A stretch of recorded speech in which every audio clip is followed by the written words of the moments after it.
Welcome to Tell Me Your Story, New Paradigms for a New World. I'm your host, Richard Dugan, and I thank you so much for joining us on the radio broadcast at 7 a.m. and 7 p.m. on a Sunday and Monday mornings at 1 a.m.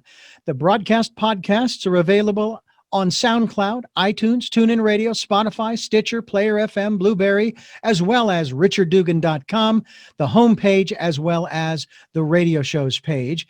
And we encourage you, if you can, to support us financially to keep the programs moving forward and take care of all of the ancillary things through PayPal and Patreon accounts. They are for your security as well as ours. We hope that you will do your part and do what you can if you feel led to do so. We'll even take energetic support as well.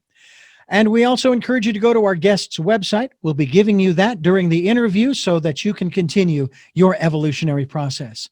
We also encourage you to spend time in meditation, in prayer, in just quiet time during 2020, the year of perfect vision, and the 2020s, the decade of perfect vision.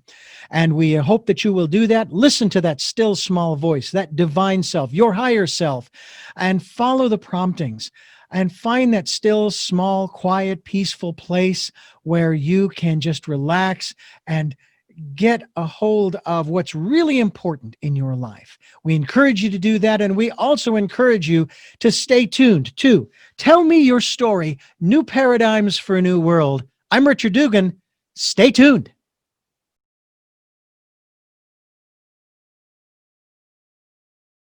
Well, today we're going to be with our guest who is going to share with us her insights, and we are very grateful for that fact.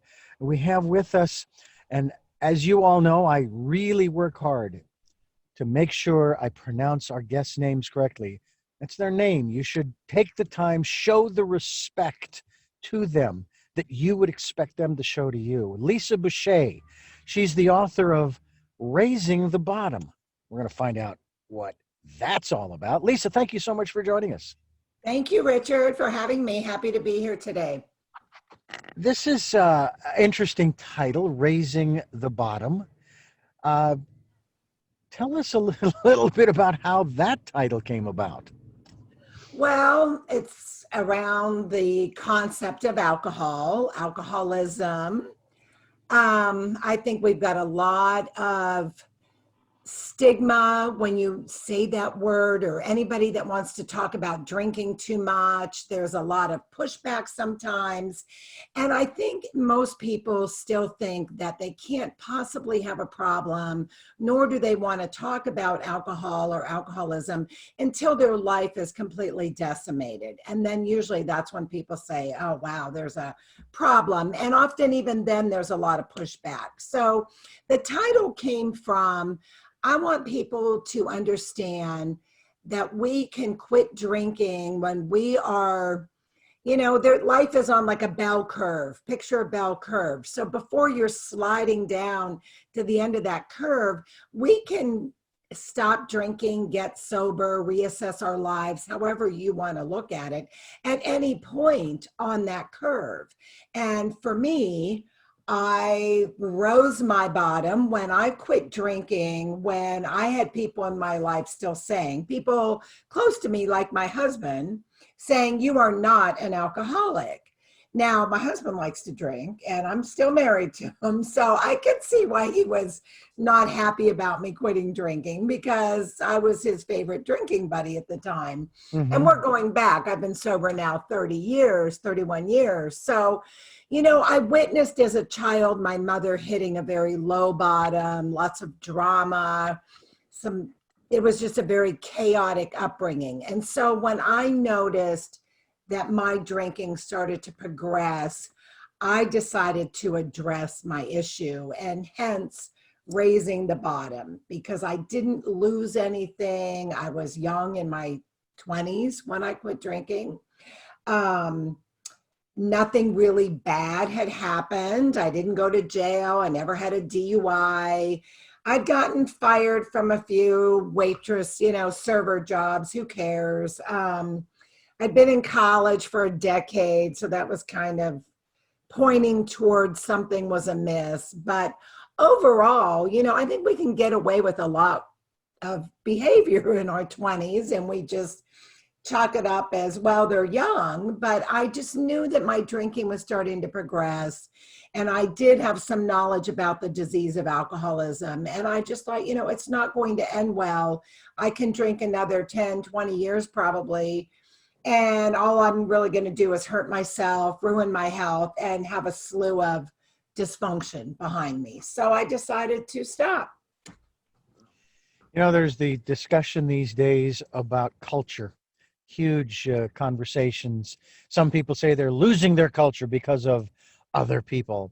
Other people don't know what their culture is because they've had their DNA checked and they're from all over the planet. I myself, when I was a child going to school and I was told about my heritage by my parents, I said, well, I'm Heinz 57.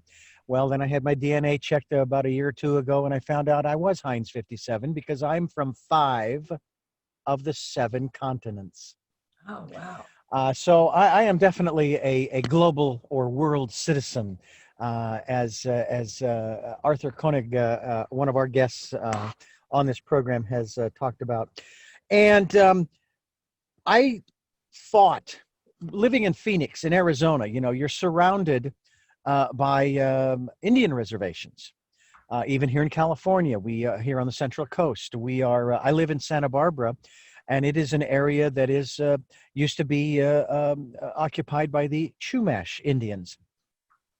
And they actually referred to this city, this area that Santa Barbara sits on, it was pronounced Suktun. But that doesn't translate into Santa Barbara. I don't know what it translates into, but that's the Chumash word for this area. But when I was living in Phoenix and surrounded by Navajo and Hopi and Yavapai and so on and so on, I didn't want to interfere. I wanted to learn, but I felt like if I did, I was interfering with that culture. I was sticking my nose in where it didn't belong. And now I find out it belonged, so to speak. When you are talking about culture here, you're talking about a culture that has existed probably since fermented beverages were created, that people don't think of as a culture, the drinking culture. And in your book, Raise the Bottom, which I find interesting because what that says to me is, okay, raise the bottom, which means turn, whether it's the bottle or the glass or whatever receptacle you're using, turn it upside down and empty it of that drink, that, shall we say, culture. I find that metaphor very, very, very apropos in terms of what we're talking about here. Well, yeah, I mean, we do have, when I wrote Raising the Bottom, making mindful choices in this drinking culture, this in a drinking culture, that is absolutely what we have. We've always, I mean, I am not against, and I'm going to put this out here for your listeners, I'm not against alcohol. I am against alcohol for people like me who cannot drink it and not ruin their lives. And I didn't have to ruin my life. So that's really the premise of my book. But there's been a huge shift in the culture of drinking. So let me just give you a few examples, okay? I recently saw on social media, there was, the clothes, the wine memes. Now they have this, we're all in the pandemic, and the mask. There's now a mask that says, I'll remove this, but only for wine and stuff like that. So the message to drink, there was a shirt with cutout shoulders, and it was all about day drinking. And, I think we have to get honest, Richard. When I was day drinking, that was because my drinking problem was escalating. We have normalized alcoholism, and I'm extremely against that. There are certain things that we cannot justify, but we're justifying it in our culture, such as parents taking their kids to, the microbreweries that are all over the country expecting them to sit in strollers while they sit there for 3 hours and drink. Now, at what world is that okay? It's really not. Who's driving the babies home? Why Yeah. does your child, your infant, your 2-year-old, your 1-year-old have to be subjected to your change of personality now that you're drinking? Because that's what happens. I mean, I don't, you, all you have to do is sit in a bar sober one night and just watch how people deteriorate over time as they continue to drink. They Hmm. get sloppy, they get loud, some get silly, some get mean. I mean, it explains why there's a lot of bar fights and whatnot. So all of these mood changes, you're impinging on your small children. And I just don't think it's right. As a child of an alcoholic, nobody ever asked me or my siblings, how did we feel about the drama that was going on? And I think that's still the case. I think there's a lot of really selfish parenting going on there. And no one is stopping to say, how is this behavior impacting our children? Why do You we know, have adults that are walking through the park with red Solo cups pushing the baby carriage? yeah, Like, why is that okay? yeah. I'm a fan of country music, and we only have one station here in Santa Barbara in the county. And I've been listening to a lot of the songs. Some of the songs I like, and some of the songs are distressing, not only from the standpoint of the whole drinking thing, uh, but also from the literally the womanizing. It's like that's still in even the modern country music. I mean, there's a matter of fact, I was just listening a little while ago before this interview, and the song came up, and the song is called "One Margarita." And the chorus line is along the lines of one margarita, two margarita, three margarita shot.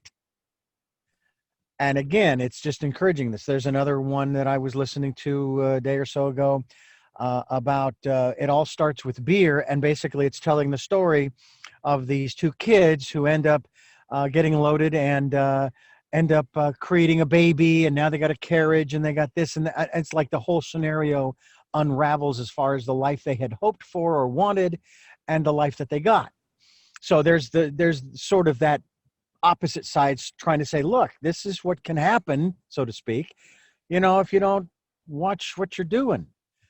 And you're absolutely right. It's fascinating to me to see our society go this way. I'm not a big drinker. I don't like to get wasted because I don't like to lose that control. Now, I don't know if that has anything to do with being OCD or something along those lines, but I do know people who they will down one or sometimes two bottles of wine in a night. And they may be at home. Okay. They might be at home, that's okay, but they're still downing one or two bottles of wine at night. They don't drink during the day, and so on and so forth. Doesn't seem to interfere with their work. Um,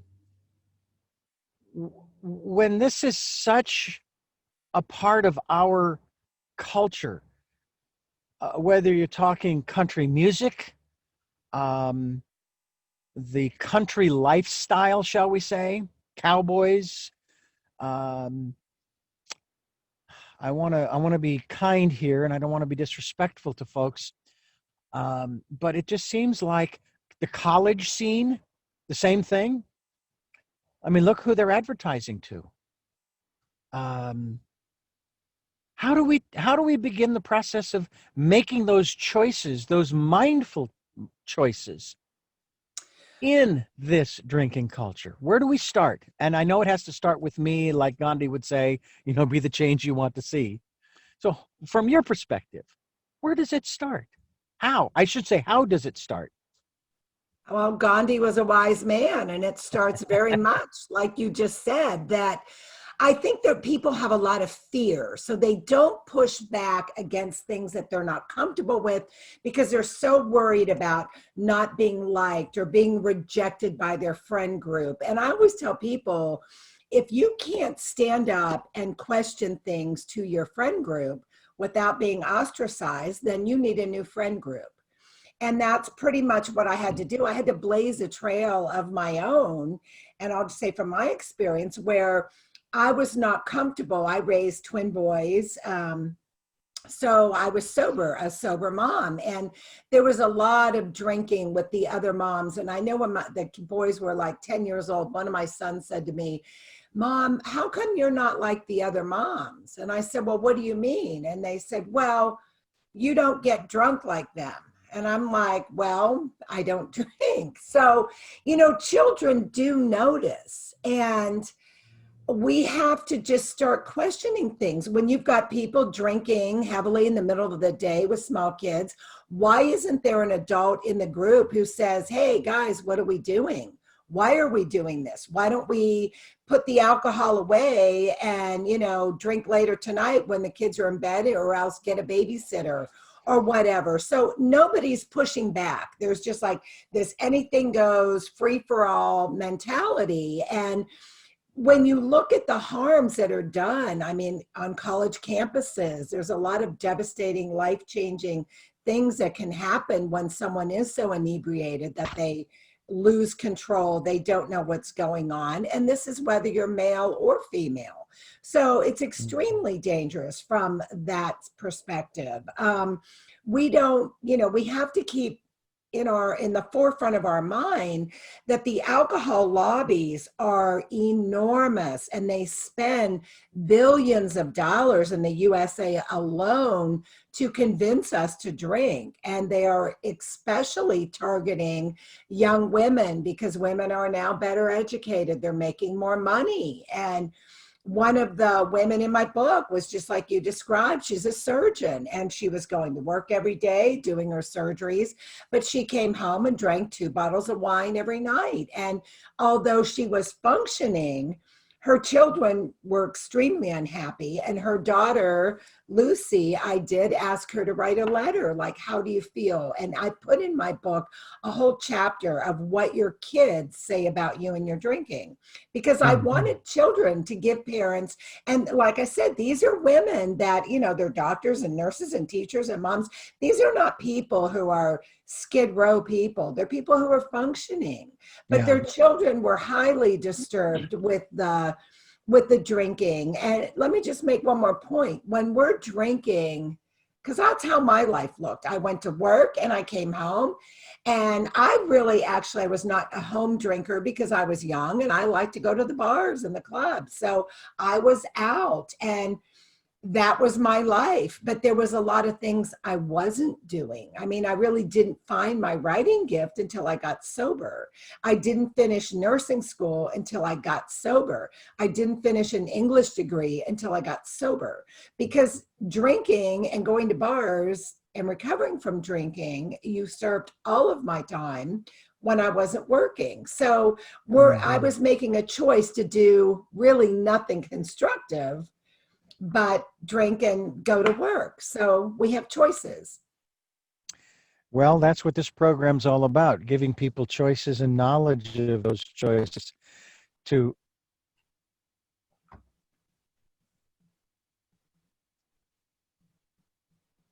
hold on one moment.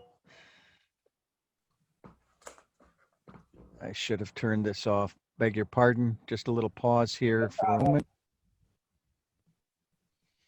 Make sure I've got that set. Nope.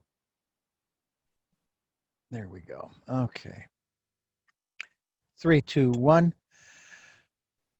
That's what this program's all about, giving people choices and knowledge of those choices to help make their dreams come true. And it's difficult to make different choices when your brain is, how can I put this, sloshing around in alcohol. I'm sorry? Hijacked. Okay, hijacked by alcohol. Very good. Yeah. And so it doesn't matter how many choices people present you until, I mean, what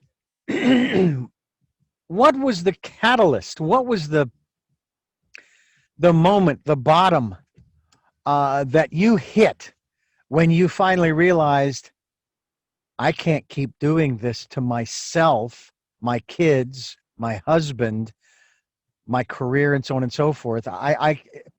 What was that moment when you finally reached, as as Robert Bly in Iron John says, when you reached what's called your catabasis or your bottom, the bottom of the well. My bottom was really high. Like I said, I got sober before I had my children, so there was none of that drama. My husband was, there's something not right with you, Lisa. I don't know what it is, but you need to get your act together. I knew it was the drinking. So really my bottom was, here's what happened. I noticed I don't know, I think it was spirit, universe, whatever you want to call it, God talking to me. I knew a little bit about the disease because by now, when I'm starting to slide downhill, my mother has got 7 years sober after a 25-year disaster. So I'm watching her morph into this incredible woman, right? And she's gorgeous and she's sober and she's now living her life again, riding horses and traveling and just having a big old time. So I remember going across I was working at a job in advertising and marketing. I have my own office and I had my own home bar. That's always a red flag when you have a home bar. And I went over to that bar and I'm pulling on the door and it's locked. And this jolt of terror goes through me. And I look at my watch, like, why are they closed? And I realize it's only 10 a.m. And that was like a slap in the face for me because I had justified that it was okay to drink at noon, at lunch, having a drink. And of course, my a drink at noon was escalating to 3 or 4. But that was a slap in the face that it was only 10 a.m. and I was starting to crave. So my bottom was realizing I was having cravings. Like I quit before I was really physically addictive because that's another hard hurdle to jump over. And I just got honest with, there was another, and this all happened like within a week. And I remember saying, if I ever shake, then I'll know I have a problem. And there was one morning I had just the slightest tremor, and that scared me. And then there was another time when I was riding around on this little motorcycle after being fired from a job with a Coors Light in each pocket. And I'm going through this beer drive-through that was down at the end of our street where we lived at the time. And I'm buying a single can at a time, right? And finally, the guy at the beer drive-through says, lady, why don't you just buy a 12-pack? And I was so insulted. And I'm Yeah. like, I would never drink that much. So, he gives me my single can. I go home. I walk in the door and I see it. I see the trash can in the kitchen literally overflowing with these beer cans. And that was my second slap in the face. And this all happened within a week. And I just knew. I mean, the little voice in my head had been talking to me for the past couple years. When you're sitting at a bar and you're thinking to yourself, I wonder if I'm drinking too much. That's always a red flag that, yes, absolutely you are. Mhm. So that had been going on for about 2 years prior to these little incidents that I just described. And I just knew that that was why I was in college for 10 years. That was why I kept going from one server job to marketing job to this to that. I was a hairdresser. I was, all of these things that were just bouncing around like crazy. And I just knew because the alcohol was the only constant really in my life behind the scenes. And so I just knew it was time. And again, not to put a humorous twist on it, but I mean, well, hey, you learned a lot of things that you could fall back on, hairdresser and so forth. That's right. Uh, you, you know, and so you kind of expanded your repertoire of possible careers that you could go into.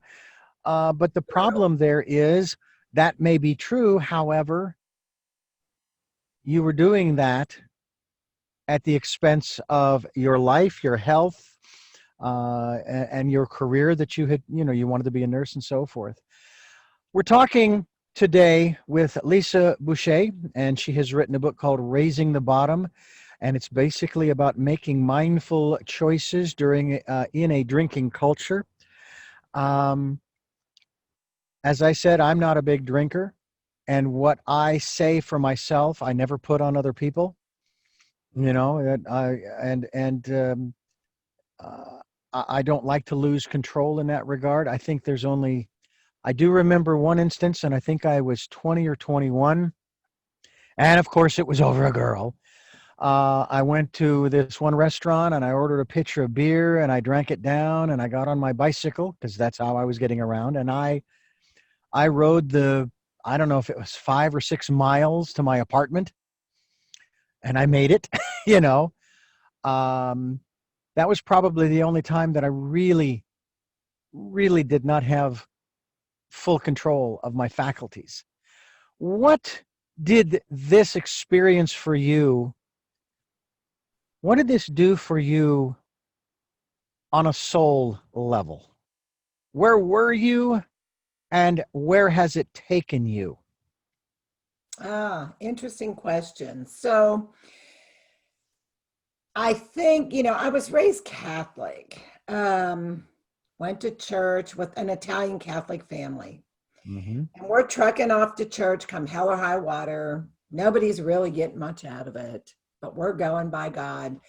And the craziness that was going on in our home, from Sunday to Sunday with my mom, out of control, drunk, and the drama. And some of it was tragic and some of it was tragically funny. I mean, when she's cooking dinner without taking anything out of the package and the oven is billowing all this black smoke because the chicken's still in the box or the package. Yeah. I mean, just crazy stuff. But I think most people in addiction, alcoholism, overeaters, relationship addicts, I mean, you name it. There's a vice to fill the hole in the soul.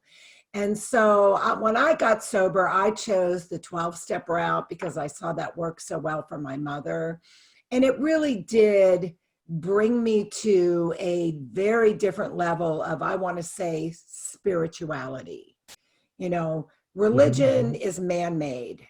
We're all spiritual beings. And I think we all can connect with a spirit in the universe or whatever that means to you. So I found I am a Christian and I circled back to a Christian God.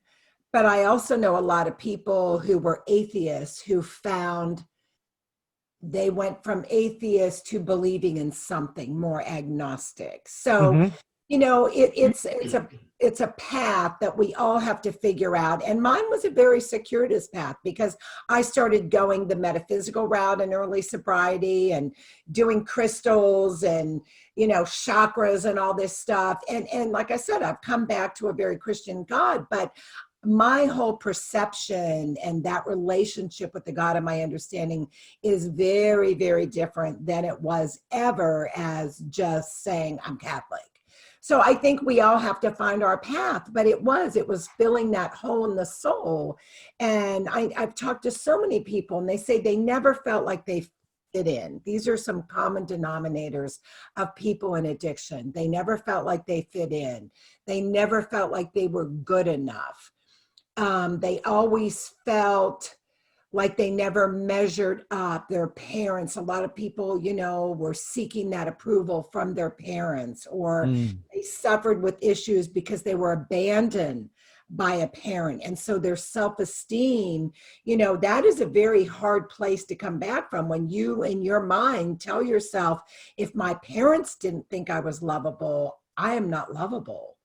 So there's a lot of emotional pain that people carry around and they end up turning to substances or things. And so we have to heal these wounds. And the steps gave me a way to do that because I did have a lot of childhood wounds. I don't think my mother was ever able to properly nurture us.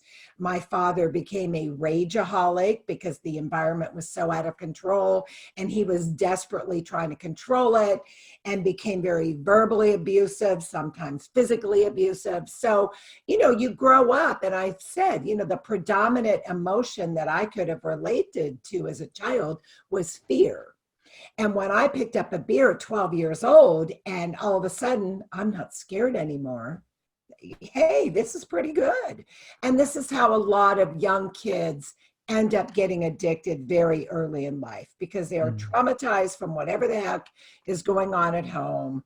They pick up a substance, it changes the way they feel.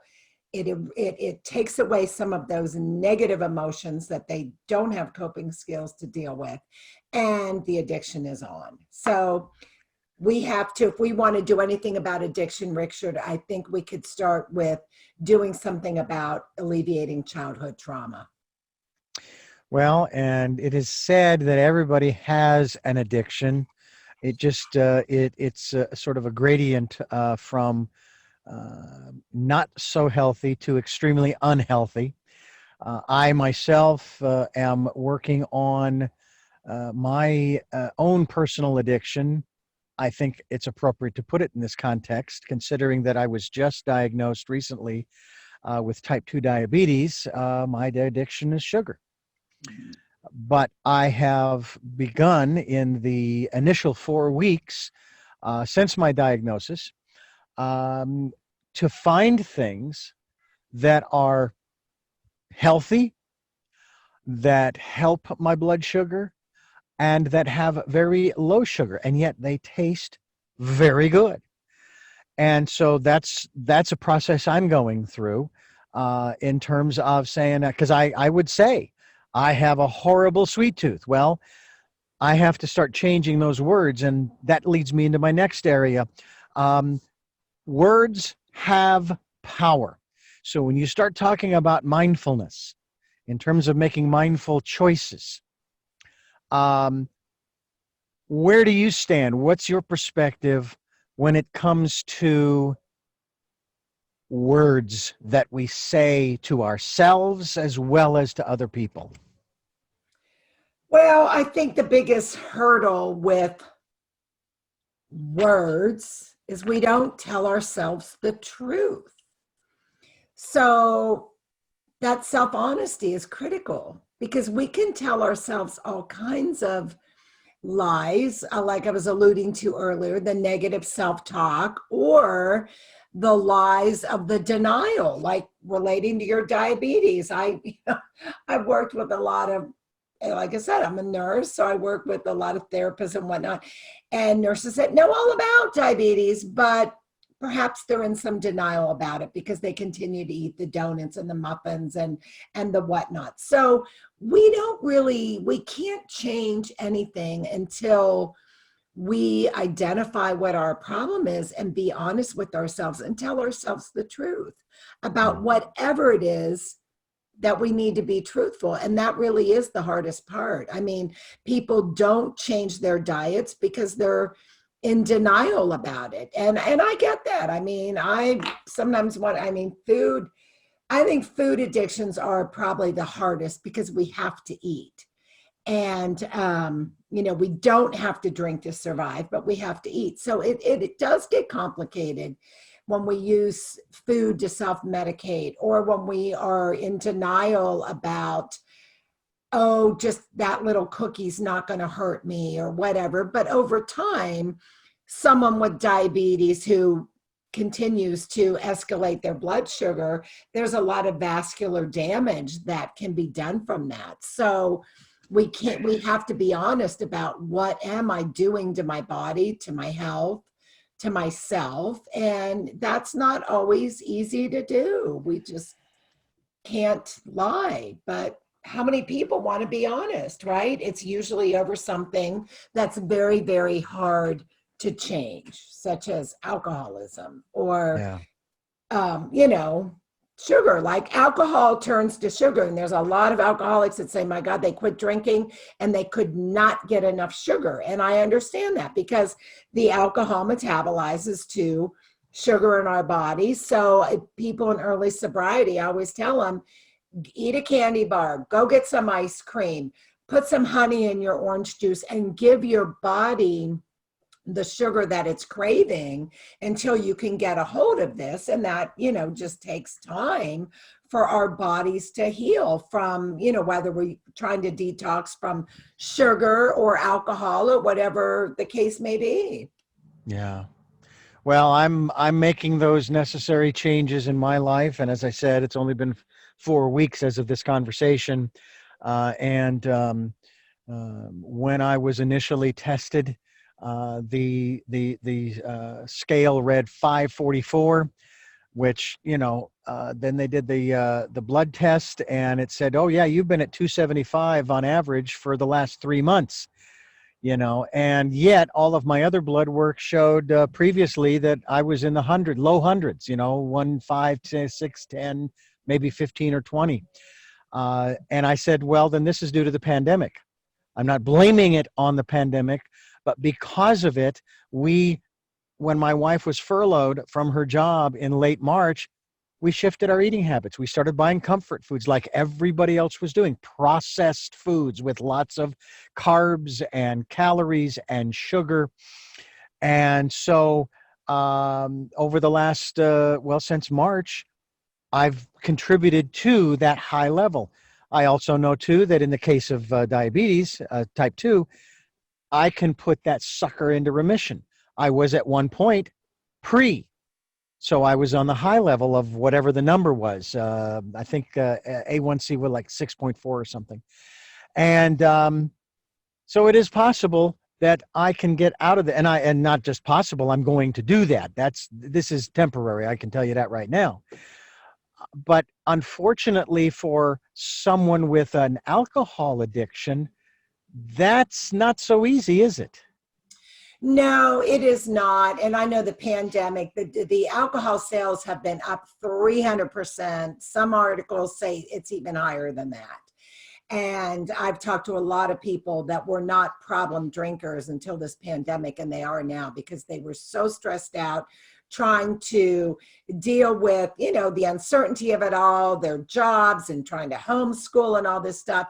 And of course, when we use a substance, whether it's, pot or alcohol or prescription drugs or whatever, it always makes things worse. They never make anything better. So, it's a really tough time, but we have to, going back to mindfulness, if you can just pause and take a step back and, ask yourself, what am I feeling? What am I feeling? Why am I reaching for this drink in the middle of the day? What emotion am I trying to self-medicate? What is really going on? What am I trying to escape? And that's really what most people that drink are trying to escape some sort of emotion or feeling when it's, like I said, something that we're reaching for in the middle of the day when we normally wouldn't. It becomes a coping mechanism, and then it becomes a habit, and then it becomes a problem. So we have to really be mindful of what is going on, what am I feeling, hit the pause button, be honest with yourself. If you realize that you are drinking all day, every day because of the pandemic and you can't stop, you've got a problem. I mean, if you can put the brakes on, put that stuff away and be done with it. And I do think, Richard, we need to redefine what is social drinking.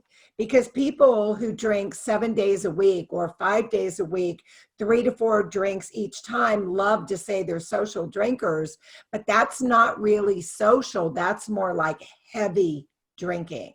Mm-hmm. You look on the, National Institute of Alcohol and Alcoholism and Abuse, they will tell you that is heavy drinking. So we need to go back. If you want to be a social drinker, what does that really mean?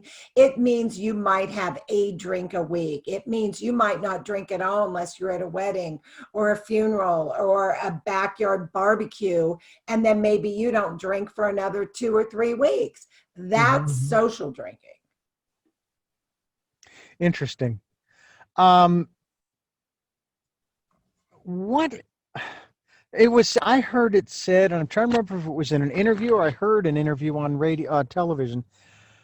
Well, I think they were talking about the opioid epidemic.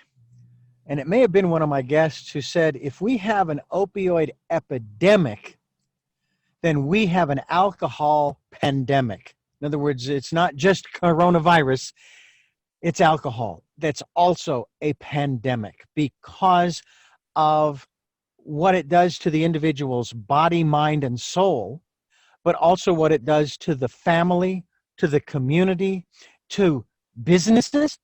I mean, my goodness, if you're going in And so what? You drank last night, you went to bed, and so forth. If you had enough alcohol, you could still be under the influence when you drive to work at 8 o'clock in the morning. And what kind of productivity are you having on the job? So now it's affecting the productivity. It's affecting our economy, which everybody is so worried about. And I say that not facetiously because I think people have lost focus on what's really important here. And that is that if we do not take care of ourselves and our families and our communities, you can kiss the economy goodbye because there's not going to be anybody around to be a part of the economy. Right. To You fill know, the it's jobs. just like cigarette manufacturers, the alcohol industry. That's what I'm going to call it, the alcohol industry. It's literally killing its customers, but they don't care because the people who they're killing are having more babies who will grow up to be their new consumers. And it's like that seems to be the vicious cycle. No, you're Am I absolutely wrong? right. No, you're not wrong at all. And it is a global pandemic. I know alcohol. Europe has the highest alcoholism rate. And, think back, like I said, I'm Italian and people like to say, oh, well, they know how to drink. They teach their kids how to. That's BS. I mean, they have a very high alcoholism rate. You cannot teach someone to drink responsibly because if you are an alcoholic, you are, and it's genetic. And the younger you start drinking, the higher your chances of turning into an alcoholic. Number one. Number two, there are so many disconnects in our society that make zero sense. Like you were just talking in the business world, $239 billion are each year is the number in lost productivity. So here's what I want to say to like business owners. How does it make any kind of sense on every corporate retreat, the alcohol is flowing? So you're really wanting to like get all these people all jacked up on the booze and then they're completely unproductive and your insurance costs and everything is going to escalate because of all the health things. I know when I worked as an ER nurse, and this is when I really started to pay attention. I was probably in the ED for about 5 years. And I started, I'm like, my God, most of the stuff rolling through the doors was all alcohol or drug related in some kind of way. I mean, the heart attacks, the traumas, the accidents. I mean, alcohol or drugs was most often lurking in the background. The liver disease, the esophageal varices that were bursting, the GI bleed. So all of these medical issues were related to alcohol. But it's funny how the doctors or no one really, unless the person was brought in completely drunk, they never really talked about that. And so here again, the alcohol is always taking a back seat when it really should be in the front seat because it does cause all this damage, all this lost productivity, makes very little sense of why it is celebrated. I mean, an alcohol fueled home, you can almost guarantee your children are not going to thrive in ways that they would if they were brought up in a different environment where they were encouraged to pursue their gifts and encouraged to learn how to cope. But parents cannot teach coping skills if their coping skill is to have a glass of wine, to have a cocktail at everything that happens, every emotion that they find unsettling. You're not advocating prohibition, are you? Absolutely not. I'm advocating that we really get honest with the role that alcohol plays in our lives and what are we role modeling and why don't we care more about, when you have kids going to school drawing pictures of their mothers holding wine glasses with, little notes like, I wish mommy would drink less of this. I used to work with kids and these are the kinds of things that they're saying, and especially in affluent communities. I mean, nothing ever falls apart, because there's all this money to hold things together, but these children are suffering. And I think we really have to stop and say, why don't we care more about what we're showing our children? I mean, I was always very grateful not to be that wine mom. I mean, that is not who I wanted to be, who I wanted my sons to see. And, I love it that my sons, they're now grown. And like I said, they're doing very well. And they said, Mom, you were such a badass. I love that they thought that of me, that they weren't like, oh, you were embarrassing because you were drunk. I never embarrassed them in front of their friends. I never was flirting with their friends. I mean, they went to Miami University in Oxford here in Ohio. And when the moms would come down for the parents' weekends, I mean, the stuff these kids were saying about their mothers, it was shameful. They were embarrassed. Their mothers were hanging on, these college men, and some of these women were beautiful, but please, you're half their age. These kids were kind of appalled by it, but they don't say that to the drunk moms. I know at like a bachelor party that my sons went to, they said it was shocking when they went to Nashville, the 40-year-old women that were trying to bed, and get in the house with all these young 25-year-olds, all drunk and just willing to be used up for a night. And I'm so grateful that I wasn't that person. I mean, maybe I would have been if I kept on drinking. So there's a lot of things that, it seems like people celebrate that kind of behavior instead of step back and say, wow, is that really the example I want to be for my daughter, for my sons, to be the drunk mom? I never wanted that. And I'm very grateful because I could have easily have been that. And of course, all of us could be that in that respect. And it's not only reckless, it's dangerous. And it'll destroy pretty much everything that maybe you had built up to that point when before the whole thing started. And it's interesting how some people never drink because of the example that was shown to them by family or friends. And so they never touch a drop for their entire lives, not because they became inebriated and did something stupid, but because they saw the example and there was no way they were going to go down that road. And it wasn't going to be that hard to do because all they had to do was not drink alcohol. Right. I mean, there's a lot, like you said, there are people, and then the same, there are people that grew up in alcoholic homes like I did, and you think, oh God, I don't want to go there. And you end up going there because there is such a genetic link. And like I said, with the trauma, I mean, all of my siblings have had issues practically with addiction. And I think the environment, the genetics, it was just a perfect storm for us. But nobody ever regrets quitting drinking, but people have deep, deep regrets that they waited so long. And Yeah. that is my other message because, it is heartbreaking for women and men that they've lost the respect of their children. Some children don't even speak to their parents because of the damage that was done by the drinking. And why do we have to let it go that long? I mean, here again, if we can just be honest with ourselves, and if you find your drinking is escalating, or you have one member in your family asking you to stop drinking, or saying, why do you have to drink so much? Listen to them. People Yeah. never beg social drinkers to stop drinking. I mean, nobody cares if somebody goes and gets drunk one night or whatever. But when you are drinking every day and causing all sorts of havoc in your family, and then denying that these people who are all miserable around you are miserable, that's a problem. You're in denial. There are some people who also use it to self-medicate, to numb the pain of the feelings of the past and so forth.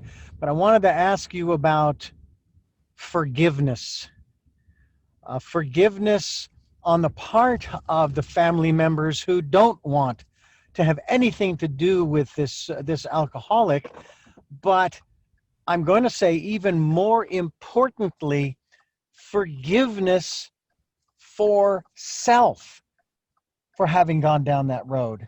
Because obviously there have been lessons learned, because now you're no longer drinking. And so you have made a change and so forth. Talk to us about that aspect of addiction. That it's a huge aspect. I know for me personally, like I said, I didn't have to worry about my kids because I didn't have them yet. I was very early in recovery when I got pregnant. So, but I had to forgive myself for literally pissing away the whole decade of my 20s. Completely like that decade never existed. And so I was behind the eight ball trying to catch up in my 30s and 40s with my education, figuring out what do I want to be when I grow up. Not horrible to forgive myself for those things, because like I said, having a higher bottom, I didn't do a lot of damage to other people. However, over these past 31 years of working with people in addiction, especially women and men. Oh my God, it's heartbreaking. And that is I know my mother on her deathbed, she had 30 years sober when she died, and she still had so much guilt and did not, she said, are you sure you kids have forgiven me and that you're not? And we had all forgiven her. Believe me, I think kids are extremely forgiving unless you do something horrific that may take time or maybe never. But with her, you know, the minute she sobered up, we were all just completely grateful and we all did forgive her. But that guilt stays with people, it stays with parents. And the self forgiveness is very, very hard for people to do. And that's just another reason to raise the bottom, that you don't have to let everything just be destroyed. You know, just be honest with yourself. Like I said, if your kids are saying, Mom, Dad, we don't like it when you drink too much, why do you always have to open a bottle of wine, why do you always have to get beers? You know, I was talking to one gal and she said her and her husband like to go to this Mexican restaurant and get margaritas. And when their kids started to say, do you have to order margaritas every time we go there?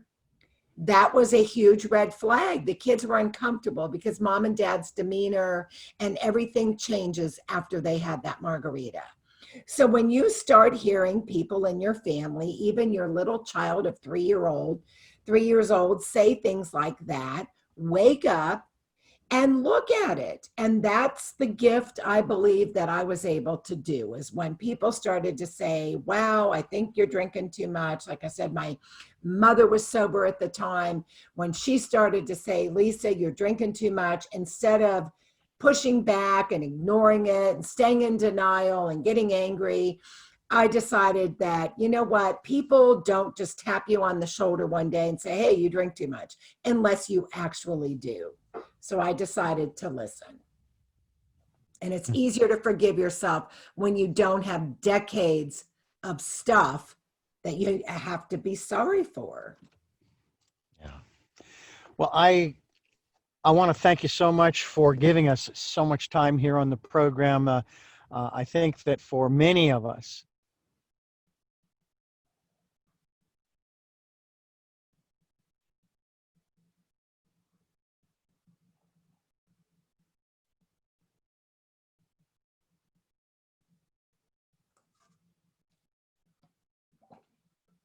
we all have to come to grips with, in that if it's, is there, okay, I'm going to throw this one question out to you from your perspective. Is there such thing as a healthy addiction? Well, Or is addiction just in general?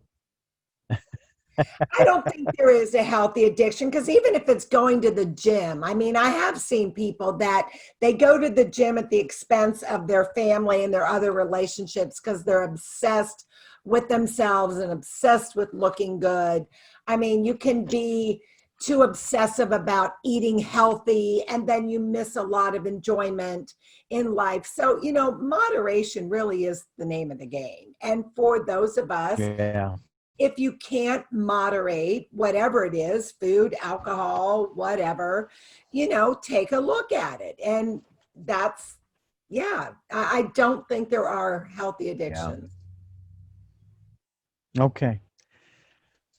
Lisa Boucher, author of Raising the Bottom. I want to thank you for joining us here on the program. It's been a real pleasure and very insightful from your perspective, and it's congruent with the many of the other stories that we have had on this program dealing with the issue of addiction, whether it be alcohol, although alcohol is considered a drug too, or any other addiction. That process that we have to go through.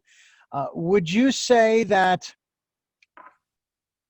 you have learned valuable lessons through this process that maybe you would not have learned had you not gone through it? I'm not saying that you should have gone through it necessarily, but since you did, can you look back and say, okay, I did this and I learned this, and this, and this, and I'm glad now that I'm on the other side.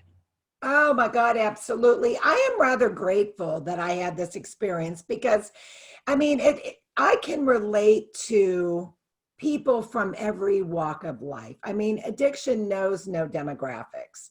So I feel like it's enriched my life in many ways because I have friends that I would never have met, like I said, from all walks of life and cultures and whatnot, that this is our common bond. And so it has enriched my life in many, many ways. It has made me a better person. I learned a lot about myself. Like I said, I found a spiritual life that I don't think I would have been prodded to seek as arduously had I not experienced what I did. So, and that seems to be a very common thing with most addicts and alcoholics, that when they do come out on the other side, they're very grateful for the richness that it's added to their character, and here's what I do love, that nothing surprises me. I mean, people can tell me all sorts of outrageous stuff and I'm not surprised or shocked by it because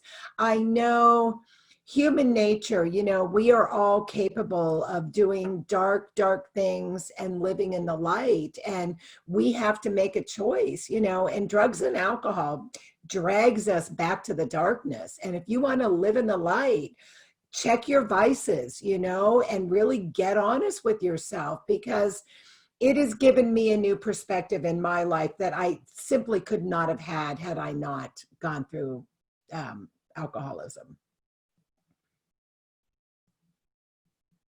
I can't hear you.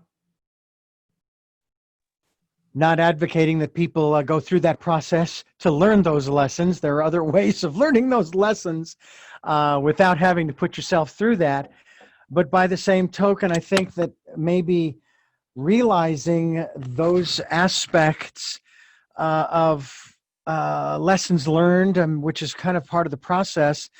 And that's one of the things, too, that I've been trying to eliminate from my vocabulary and help other people to do the same. And that is to eliminate the words failure and success, that this life is about learning, not about passing or failing. And that if you've learned through this process, fantastic. There are some people who will go through the process and they'll go into remission. They'll go right back because they just can't quite get over the hill, as it were. Well, you Right? have to change. You have to change. I mean, I Yeah. had to change my thinking. I mean, alcoholism is a thinking problem more than it's a drinking problem.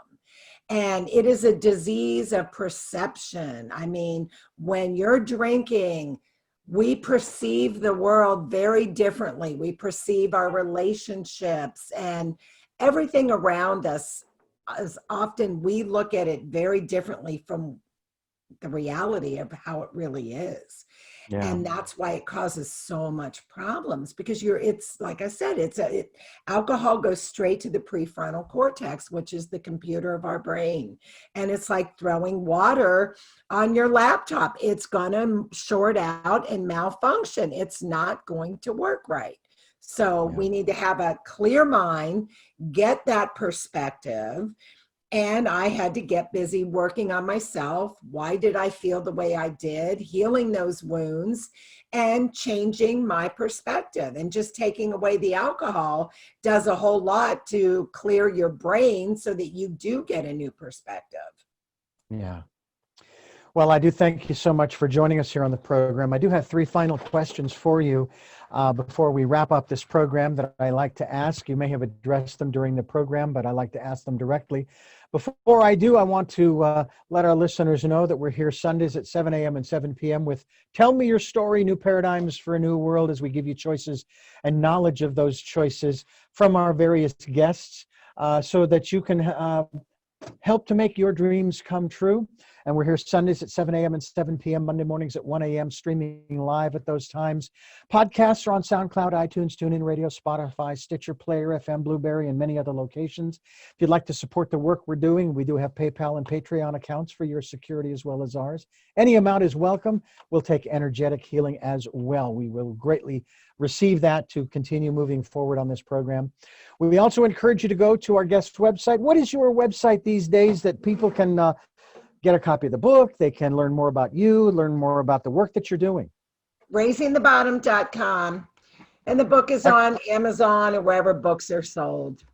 Excellent. Raisingthebottom.com. We will be linked to your website.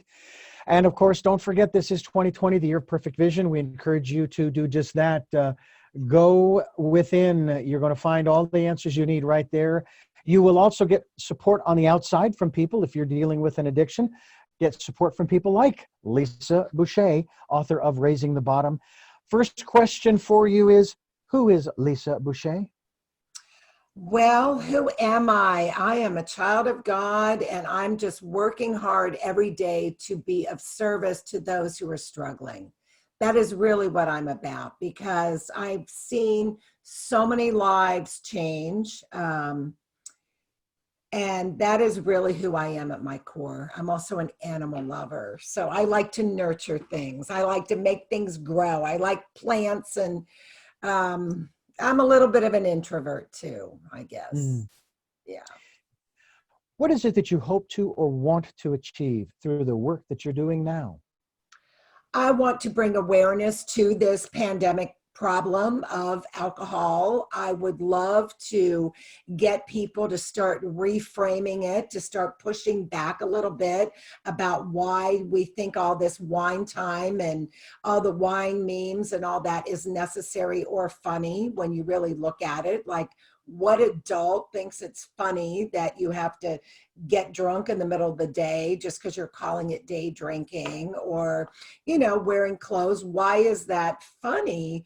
To numb ourselves, to mask our gifts, to not really do anything productive because we're so busy drinking, recovering from drinking, and complaining about our lives, when, there's just so many beautiful things in life that I am so busy now. And I know when I decided to quit drinking, nobody told me, I never went to rehab, but my first thought was truly, I'll never have any fun.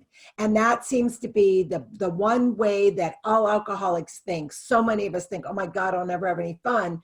But when you really think about it, what is so fun about just working and drinking? And now I'm doing all kinds of amazing things.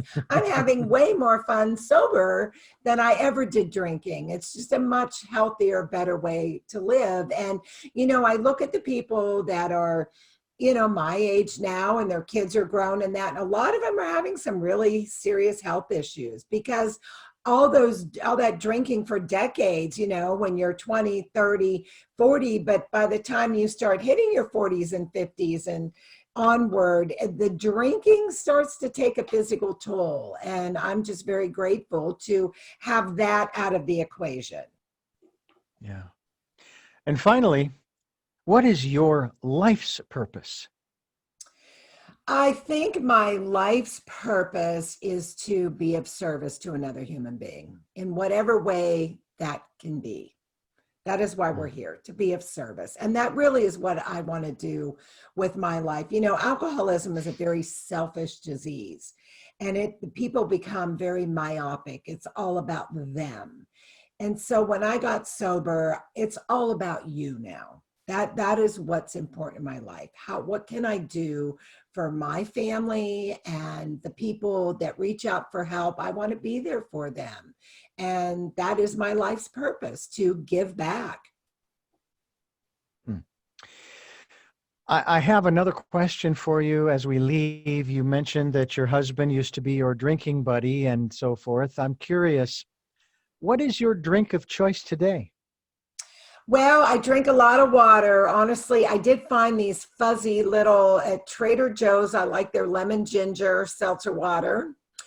And I found these other things. They're called ices. They're really carbonated. I'm not a pop drinker at all, but I kind of like those. But for the most part, I drink water and iced tea. I go to Whole Foods and they've got a slew of iced teas that are just amazing, all sorts of different kinds of flavors and that. So that's pretty much it. It's kind of boring, but it works. Well, at least the two of you can at least clink glasses and share the moments that you have together. That's extremely important too. And that your relationship with him and your respective community, as much of an introvert as you are, is certainly much healthier than it used to be 30 years ago. And we again thank you for joining our community and sharing your story with us. Thank you for having me. And I want to thank you for listening to Tell Me Your Story, New Paradigms for a New World. We are giving you choices and knowledge of those choices to help make your dreams come true. And until our next broadcast podcast, love to love.